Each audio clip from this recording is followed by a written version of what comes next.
Sino ba ang hindi pumunta ng butika sa atin? Lahat naman yata tayo nakarating na o kaya natulungan na ng butika para sa mga hinahanap nating gamot o kaya mga bagay na pwedeng makuha sa butika. Narito na ang programang tutulong sa'yo sa atin para magabayan tayo, para tama ang serbisyo at produktong makukuha mo. Ang Botika ni Tita. Kasama si Tita Maru Pahati Sarne. Kaagapay ang mga ekspertong magbibigay gabay sa mga gamot, supplement o kaya kahit na anong produktong pwedeng mabili sa loob ng butika. Kinig na sa DWIZ Manila, DWIZ News FM Nationwide at panoorin sa Aliw 23, DWIZ Facebook at YouTube. Magpagaling at magpa-healthy kasama ang Botika ni Tita. Kung ang pharmacist kayang bumasa ng sulat kamay ng doktor, ang inyong tita kaya magtanong sa doktor. Yung mga iniisip nyo pa lang, itinatanong na natin yan. Welcome po dito sa Botika ni Tita. I am your Tita Maru Pahati Sarne. Ngayong araw na ito ang pag-usapan po natin, shingles. Hindi married. Hindi, ito po ay isang uri ng tumutubo po sa atin. Isang karamdaman po actually ito. Kaya pag-usapan natin kasi delikado ito kapag hindi po ito nagamot. Yan po ay sa pamamagitan ng ating bisita ngayon na isang dermatologist. Pero bago ang lahat, dito muna tayo sa ating health capsule. Ang mga epekto ng problema sa chronic musculoskeletal pain, CMP, ay maaaring umabot sa utak. Sa isinagawang structural MRI sa mahigit 9,000 matatanda na may osteoarthritis sa tuhod mula sa UK Biobank, nakitang ang mga may masasakit na tuhod ay mas mabilis na tumatanda ang utak. Ang mabilis na pagtanda ng utak ay bunga ng hippocampus at ang pagkapurol ng memorya at insidente ng demensya. Nakita ang isang gene sa glial cells na gumagana ng husto na posibleng genetic factor sa mabilis na pagtanda ng utak. Ayon sa mga eksperto, ang tamang ehersisyo at pamamaraan sa buhay o lifestyle ay makakatulong para mabawasan ang maagang pagtanda ng utak. Okay, balik po tayo dito sa Botika ni Tita. Ngayon, kasama na po natin ang beautiful Mrs. Universe ng buhay nyo, buhay ko, at buhay nating mga Pilipino. Wala po iba kundi si Dr. Riza Caldoza. Hi, Doc! Hello, thank you for inviting me again. Oo, actually, Mrs. Universe po talaga. Si Dr. Riza Caldoza. Kailan ba yun, Doc? That's Mrs. Tourism International 2017. Oh, wow. Matagal na. Oo. At kahit matagal na, ito, ang beauty mo pa rin. Ayan. Talagang pumapailangaw. Ang lingaw-ngaw. Yan. Nag-e-echo ang beauty. At ngayon, ang i-echo natin sa ating mga kababayan, yung inyong expertise pagdating dito sa balat. Sapagkat itong shingles, isa itong infeksyon, di ba, Doc? Actually, no, I'm very happy that we took the time ngayon to discuss shingles kasi tumataas ang rates of shingles now. Talaga? Ang shingles kasi, it's reactivation of your virus na galing sa chickenpox o bulutong tubig. Yes. So, ganun ang nangyayari. Dati, noong mga 2011, 600 lang ang rate. Mga 600 plus lang ang mga tao nagkakaroon ng shingles. Noong 2017, tumaas, nagdoble, naging 1,200 plus. Ngayong 2023-24, no, naglabas ng statistics ang Department of Health na may tumataas ang rate ng shingles natin. Kaya alarming siya. Kasi hindi naman dapat ganun eh. Oo. Kasi normally, ang chickenpox, kasi hindi ka pwede magkaroon ng shingles kung hindi ka nagkaroon ng chickenpox. Ang chickenpox, vaccine preventable yan. So, kasali sa atin yan, pagbabakuna ng mga bata at 12 to 15 months, pinabakunahan against chickenpox. So, dapat, wala tayong shingles talaga. Kaya lang, so, nakikita namin na there's an increase in the rate of shingles now. Oo. Actually, kasi sabi nga nila, may kinalaman dyan ng internet.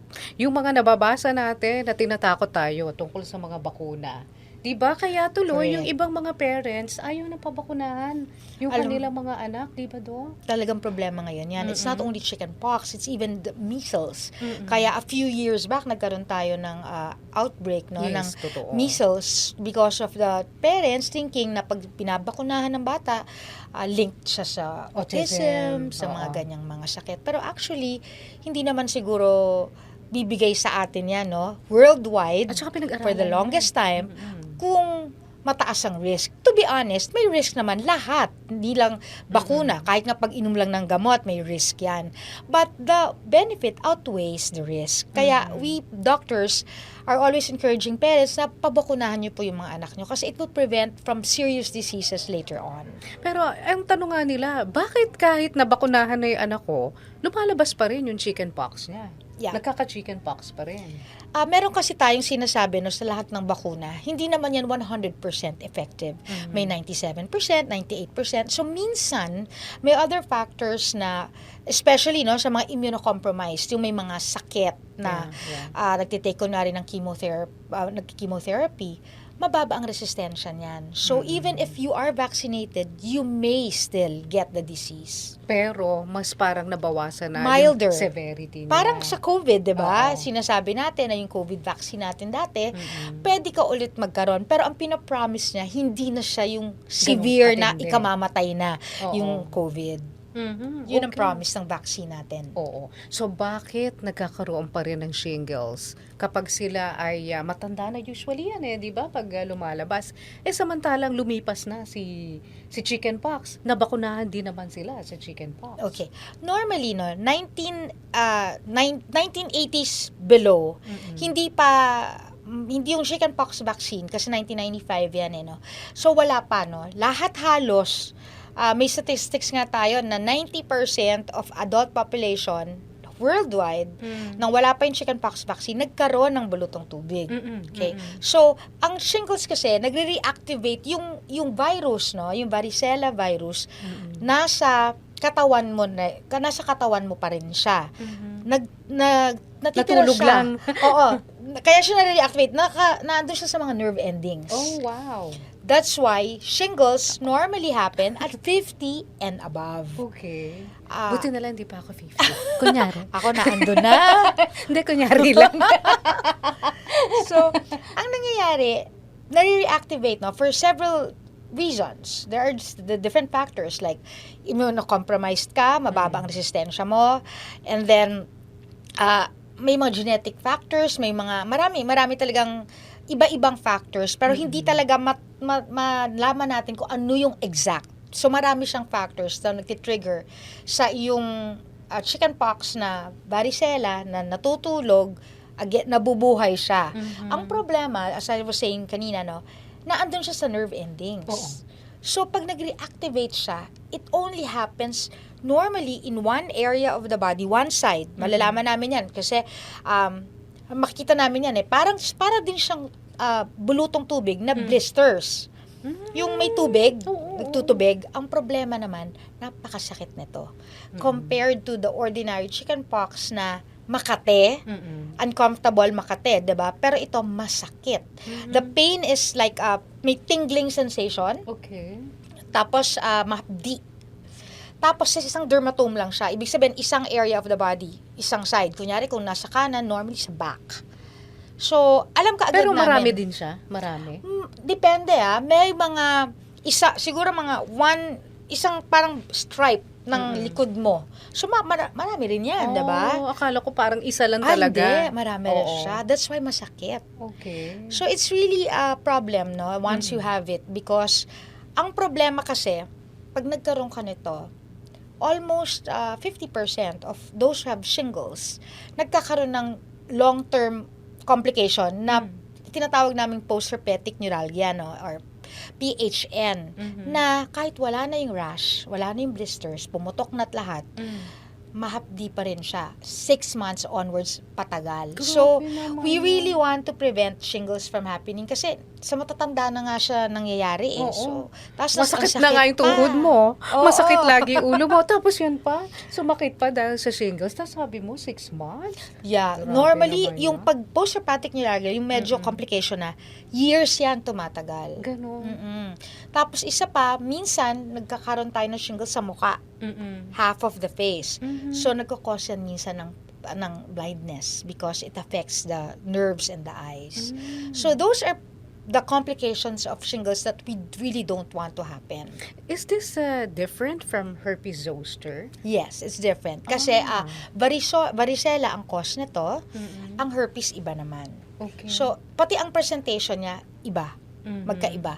Ang herpes kasi wala naman yan normally blisters eh. Talagang sugat-sugat lang na rashes. Yes. Pero ito, may tubig sa loob. Okay. So, alam na namin yan. Pag pumunta, ang unang tanong namin, nagkaroon ka na ba ng chickenpox? Kasi hindi ka naman magkakaroon nito kung wala kang chickenpox. So, pag nagkaroon ka na ba ng chickenpox, tapos sa isang side lang ba, tapos makikita namin may blister siya. So, we already know it's shingles. It's very, very easy to detect. No? And ang maganda pa dito, preventable siya now. Oh, paano? May vaccines na tayong available. May bakuna. Yeah. Okay. So, kahit nabakunahan ka na dati sa chickenpox, Iba kailangan, naman to. Pag matanda ka na, may isa pang bakuna na Actually, ulit. dalawa. Dalawa pa. Oo. Ngayon, meron na tayo. Medyo may kamahalan nga lang. Mm-mm. Isa lang yung approved dito sa atin, pero it's now available in doctors, no? Because we're worried nga about the shingles incidence now. So, 2 beses po yan ituturok. Pag 50 and above ka, pwede ka na magpaturok ng vaccine. The first one... Ano pangalan, Doc, ng vaccine? Are we allowed? May brand ba? Yeah, it's branded. Okay. Sige, Branded basta from sabihin a mo na lang, pharmaceutical. bakuna Isa para lang sa naman. shingles. Isa lang naman ngayon eh. So, Oo. yun lang talaga. Mm-mm. Medyo may kamahalan nga lang. 7,000 more. So, parang Usually, HPV 7,000. vaccine, Yeah. oo. Depende pa sa doktor kung saan ka Oo. magpapagawa. Pero around thereabouts. No? Pero Sa yung 7,000. protection naman niya, how long? It's when you do the 2 doses, the first one and then after 2 to 6 months yung isa. So when you have 2 doses, that's supposed to confer to you lifelong protection. Okay na yon. But again, as I said, meron pa rin minsan nagkakaroon ng lumulusot, 'di ba? So at least hindi na siya ganun ka-severe na magkakaroon ka ng mga complications na hindi natin gusto. Ano ba mga complications bukod doon sa napakasakit, Doc? The most common is the PHN, yung post-herpetic neuralgia. The second one is blindness. Okay? The third one, of course, death from... Pwede ka mamatay? Oo. Kasi Grabe. pwede siya ma-infect. Diba? Lalo na, alam mo, tayo talaga, minsan titigas talaga ng ulo natin. No matter what we tell patients, alam ko talagang makakate, uncomfortable. Pero wag niyo po natin puputukin. Kasi that's our body's way of protecting the open wound inside, diba? Yung tubig na yon, mawawala naman yan, magpa-flat yan, tapos magiging scabs. Normally, in 2 weeks, wala na siya. Scab na siya. Tapos, pag nag-scab siya, wag rin natin kukut-kutin, tatanggalin. Kasi again, that's the protective mechanism of our body. Yan ang nagiging problema, no? Pag binuputok, ang hilig pa niya, kukuha ng karayom, lalagay sa lighter, tapos puputokin. That can cause infection. Kasi wala nang protection yung katawan mo, yung skin mo. And then, pati yung scabs na matigas. Kasi yung balat na yon, yun yung tumitigas, nagiging scab ng itim. So, kukut-kutin pa rin yan. Doon kami nagkakaroon ng superimposed na bacterial infection kasi bukas na siya, open na siya. So, sometimes we tell patients, no, pag merong shingles, kunyari, may shingles na, no, pwede mo siyang takpan ng gasa. And then, minsan, Para maiwasan mo rin kami kamutin. since maganda naman ang ating katawan, no, nalalabanan naman normally natin yan. Sometimes we give patients antiviral drugs. Pero ang key sa antiviral drugs, dapat mga 2 weeks before, yung hindi pa pumuputok, yung magpa-start pa lang siya, dun mo siya iinumin. Kasi ang problema, medyo may kamahalan din. So, the best way pa rin talaga is prevention. So, you give your kids chickenpox vaccination. And then, kung talagang wala, and lalo na yung parents natin po, 50s and above, tayo pala yun, yun ang parents natin. Those 50s and above, Meron na po tayong available na vaccine and medyo may kamahalan pero mas mahal po kasi ang magpagamot pag may infections na So, ang complications. vaccine na yan, kahit saan na pwede mo ma-avail yan? Sa mga doctors, marami naman po ang bibigay ngayon ng vaccines. Actually, because of that incidence nga na mataas ngayon, even I heard in the south, merong mga kunyari villages na they give to their elderlies.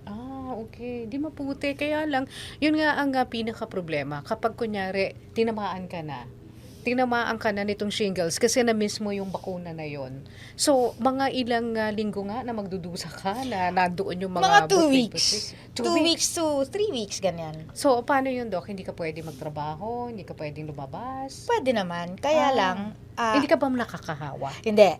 Normally, di ba, ang chickenpox kasi highly contagious yan. Pag naging shingles siya, it will only become contagious if you are in close contact with kunyari, pinutok mo. Diba? Yung ganon. Pero, yung kunyari ganyan, nag-uusap lang tayo, hindi siya katulad ng pneumonia na pag inubuhan kita, mahahawa ka, diba? Or COVID na inubuhan ka. Ito hindi.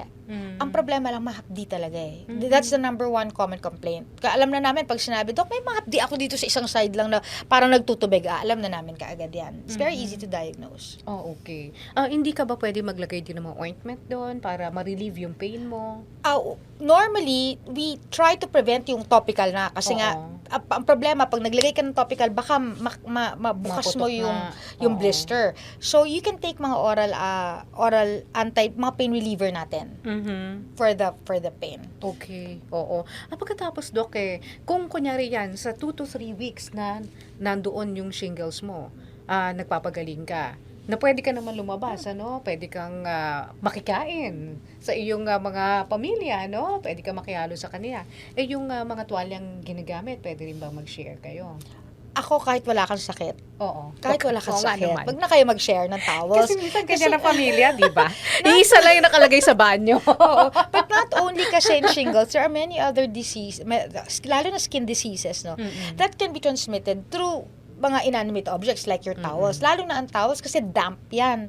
Ang ating mga fungal infections, lalo na fungal infections, mga viral infections, gustong-gusto niya ng damp, para yung halaman yung mga fungus natin. Diyan sila nabubuhay.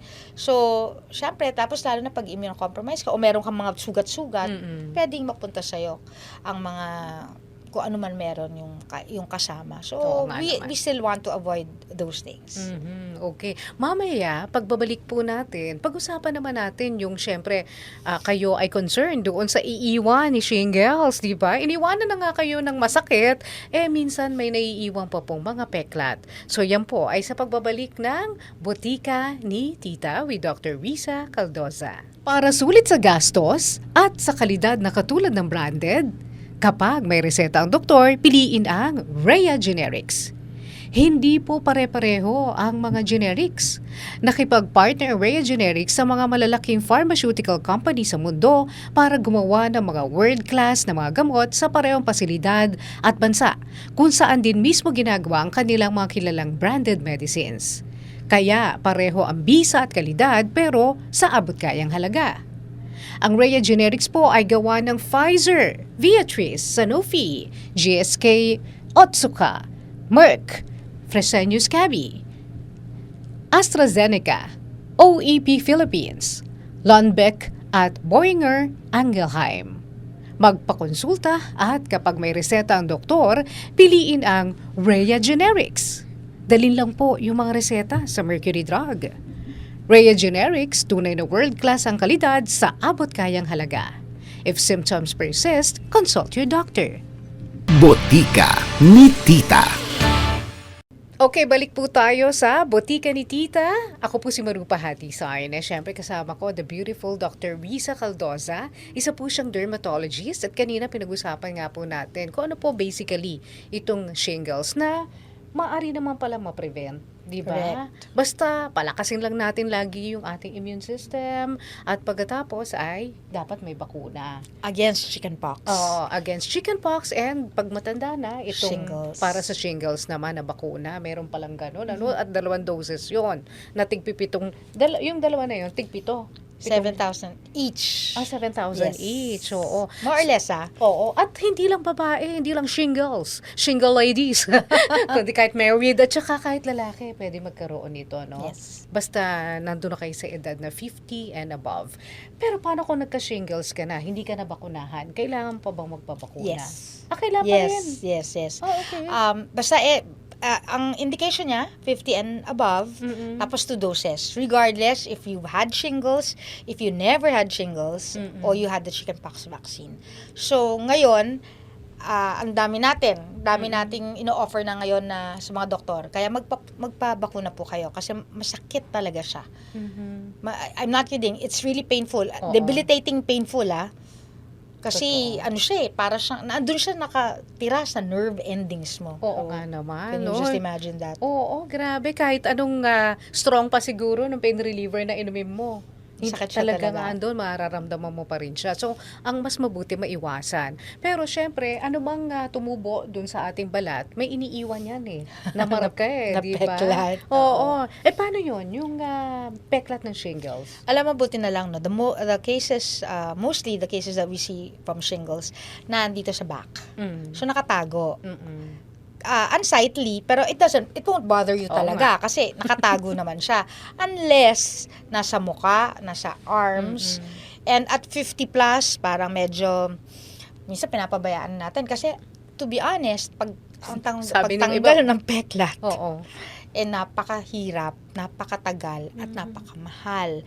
Hindi po nag-work, sorry na lang to say, no, but I'm very honest, hindi talaga nag-work yung mga topical natin ng mabilisan. It will take you years and years Kahit yung mga and chemical years. peeling na sinasabi? Chemical peel is expensive na, but once Oo. you do a chemical peel, you have to maintain that. Kasi hindi lang naman isang chemical peel mo, tanggal yan. Oo. You have to do it religiously, you have to do it, meron ka pang take-home medications para mag-lighten the bleaching. Pero yung ordinary bleaching kasi na, laging tinatanong sa akin ng patient, being an aesthetic dermatologist also, no, laging, doktora, meron akong peklat-peklat, paano ko matatanggal yan?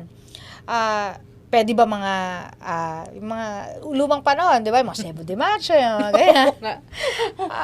Unfortunately, what it does is, it moisturizes the skin kasi marami siyang pampalambot di ba? So, kung may mga keloid ka na yung nakaumbok na mga scars, pwede yan. Pero hindi yan magpa-flat, hindi na yan babalik ka tulad ng dati.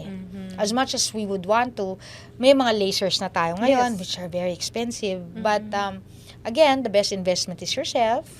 Why not? Diba? If you have the means to do so. Pero again, pinakamura po talaga is prevention. Once you have it, please do not scratch it. Do not pop it, yung blisters natin, or the scabs. Kasi doon po lalo nagkakapeklat.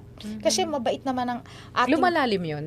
Ang alin? Lumalalim yung sugat? Yung parang nagkakaroon talaga uka? Hindi, ang problema kasi, kaya siya, normally, di ba, may uka talaga siya, Oo. kaya siya nagkakaroon ng blisters, tatakpan niya yung uka ngayon. So, pag nag-heal yan, syempre, umaakyat ngayon yan. Ang problema natin, pinupotok natin, hindi pa siya nag-heal. Oh. So, open na yan, ganyan.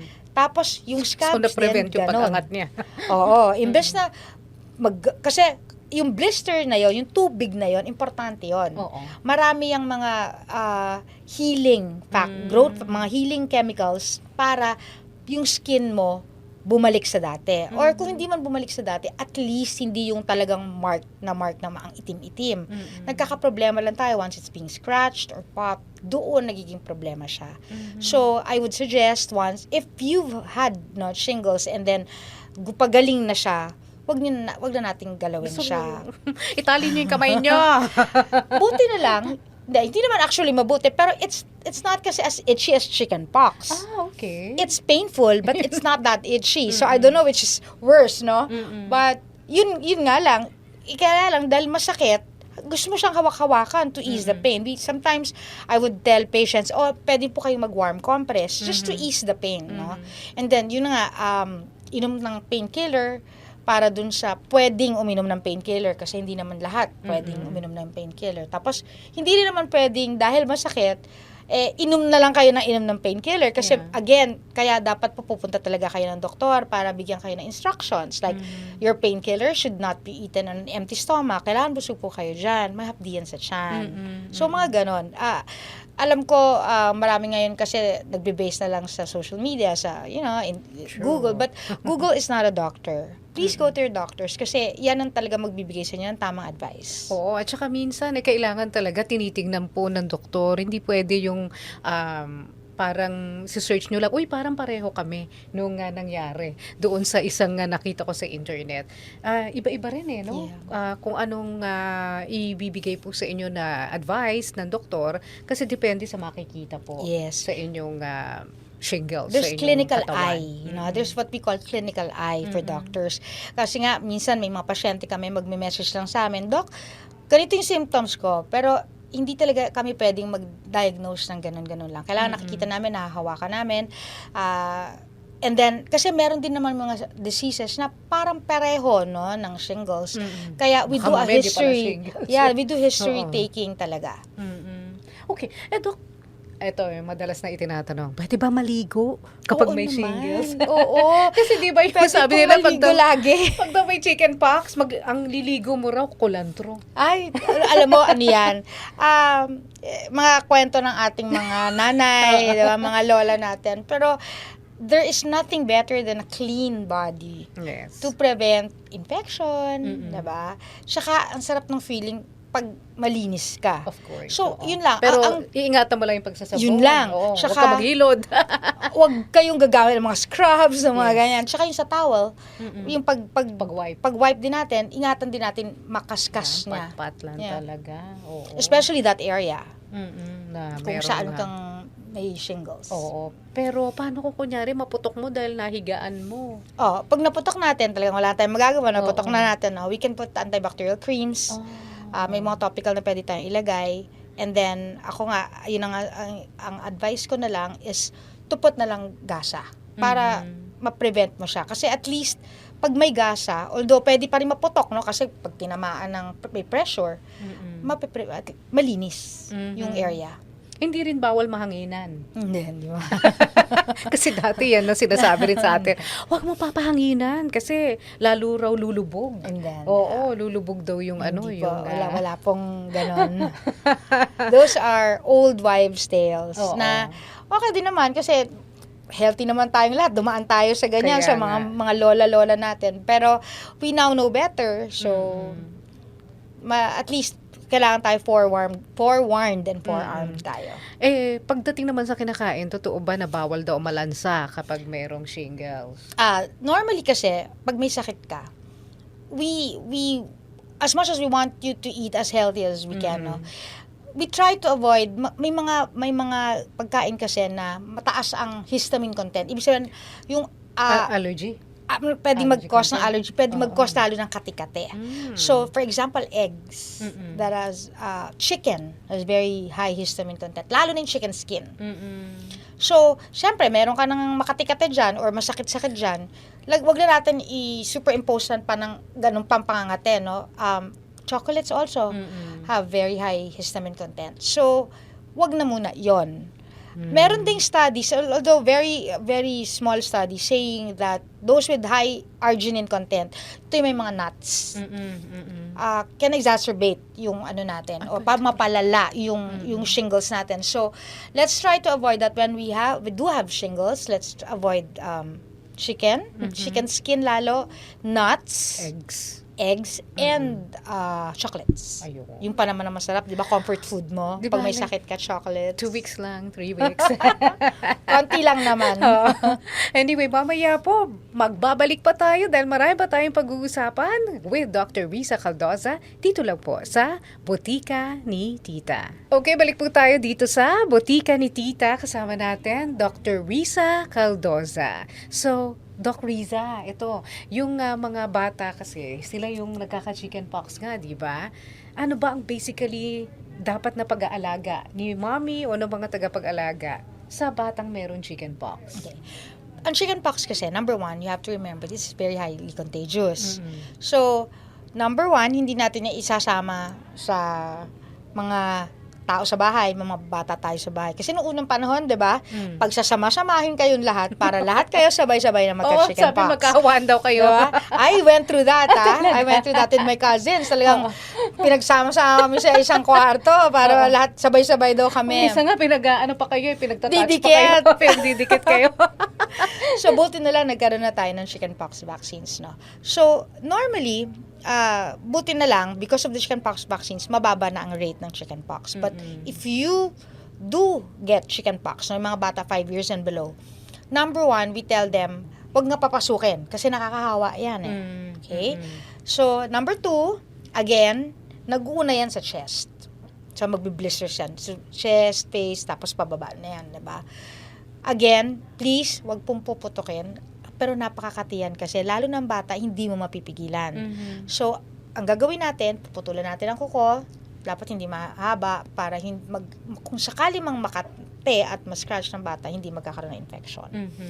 Hindi naman kasi natin pwede sabihin ng mga bata na wag mong kamutin, diba? Lalo na pag mga 1 year and below, paano na? So, Kaya iba nilalagyan nila mittens eh. yeah, true. Lalo na pag natutulog sa gabi. Uncomfortable naman kasi, 'di ba, sa bata, tatanggalin din kaagad, 'di ba? Number 2, keep hydration, yung hydrated yung bata, Yeah. laging healthy yung kinakain. Wala naman yung katulad ng binanggit ko kanina, i-avoid lang natin yung foods na gano'n, yung mataas sa histamine content. The rest is okay. Basta healthy food ang kinakain. Siyempre patulugan pag rest din. And then may mga nagtatanong sa akin, kasi hindi ko makalimutan to. When I had chickenpox a long time ago in 1970s na.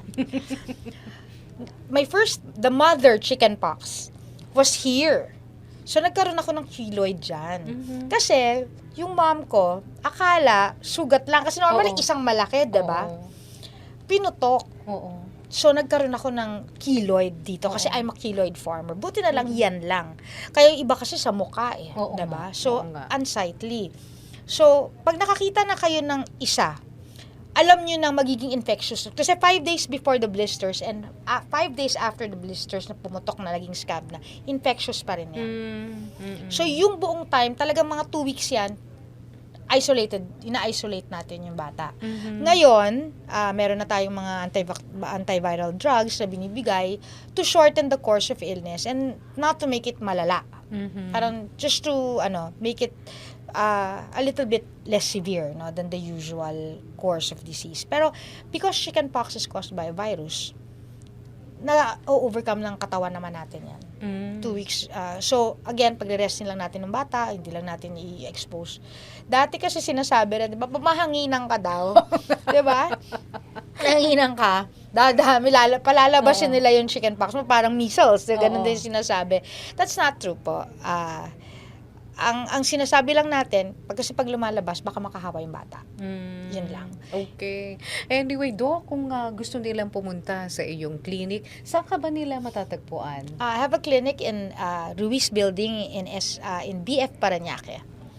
That's where my clinic is now. No? Ano name ng clinic mo, Doc? Vanity Skin Aesthetics. Vanity Skin Aesthetics. Pero hindi ako medyo masyado nagpa-practice ngayon because I was appointed in a government position. Oh, wow! Yeah. Pero eto, nagbibigay naman ng information si Doc, di ba? Para maalagaan natin ang Oo ating naman. sarili. Advocacy ko talaga. Oo, kaya talaga napaka-importante po, prevention. Yan, prevention is the key. Bakuna. Yep. Talaga, wala po makakatalo dyan. I know there are a lot of parents very, very scared of vaccines Yes. because of what you read. Pero, pag nagbabasa po kayo, make sure na yung binabasa nyo po are talagang journals, medical journals, at hindi lang po yung sa Wikipedia. Kasi hindi po yan validated. Yeah. And, ako, sinasabi ko, lang minsan nagsusulat oo, 'di ba? Makikita mo kung ano nga lang hodgepodge kung Entry. saan-saan. Ang importante po kasi talaga is with vaccination, the benefits outweigh the risks. May risks po talaga. I'm very honest naman with that. And all the doctors will tell you, there are risks in every procedure that you do. So, malaking bagay po kasi ang, 'di ba, ang na-prevent niyo yung pagkakasakit na ganyan ngayon, na later on, di natin alam mo, isipin mo, chickenpox at childhood, shingles at 50s and above. So, di ba, dalawang sakit kaagad ang na-prevent mo pag nagpabakuna ka, una pa lang. Okay. Anyway, Doc, thank you so much. Thank you, Tita Maru. Yeah, Dr. Risa Caldoza po, dermatologist at your service. Thank you so much. At syempre, salamat din kay Anton, ang ating executive producer, sa ating mga kasamahan po sa production, si Nino Noval, si James Eden, at sa News Center, si Judith Estrada Larino po ang ating boss dyan, at ang ating technical department, engineering, salamat sa inyong lahat, sa ating mga bossing, Edgar Cabangon, Dennis Antenor, and Attorney Rante. Maraming salamat sa inyong lahat. Ako naman po ay pwede nyo makita sa TikTok, #DocPakwiki, nandun din si Doc. At saka syempre, sa ating pong Facebook page, Maru Pahati Sarne. At para sa tamang reseta, dito lang kayo ha, sa butika ni Tita. I am your Tita Maru Pahati Sarne. Bye! Sino ba ang hindi pumunta ng butika sa atin? Lahat naman yata tayo nakarating na o kaya natulungan na ng butika para sa mga hinahanap nating gamot o kaya mga bagay na pwedeng makuha sa butika. Narito na ang programang tutulong sa'yo sa atin para magabayan tayo, para tama ang serbisyo at produktong makukuha mo. Ang Botika ni Tita. Kasama si Tita Maru Pahati Sarne. Kaagapay ang mga ekspertong magbibigay gabay sa mga gamot, supplement o kaya kahit na anong produktong pwedeng mabili sa loob ng butika. Kinig na sa DWIZ Manila, DWIZ News FM Nationwide at panoorin sa Aliw 23, DWIZ Facebook at YouTube. Magpagaling at magpa-healthy kasama ang Botika ni Tita.